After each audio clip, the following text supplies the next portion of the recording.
விஜய் கட்சியில் இணைகிறாரா கோவை சரளா? பரபரப்பு தகவல்கள். 2018ஆம் ஆண்டு கமல்ஹாசன் மக்கள் நீதி மய்ய கட்சியை தொடங்கின போது அதுல சேர்ந்த சினிமா பிரபலங்கள் அப்படின்னு பார்த்தா ஸ்ரீவித்யா, கோவை சரளா மற்றும் வினோதினிய சொல்லலாம்.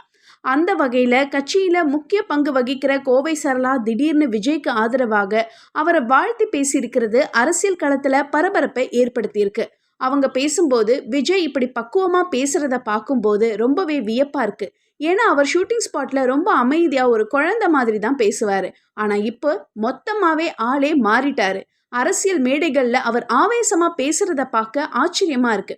எனக்கு இருக்கிற ஒரே ஆசை என்னன்னா அவர் ஒரு இடத்துல வந்து உட்காரணும்னு. அவருடைய பொறுமைக்கும் அமைதிக்கும் கடவுள் நிச்சயம் அந்த இடத்த கொடுப்பார்னு நான் நம்புறேன்னு விஜய புகழ்ந்து வாழ்த்தி பேசியிருக்கிறாங்க கோவை சரளா.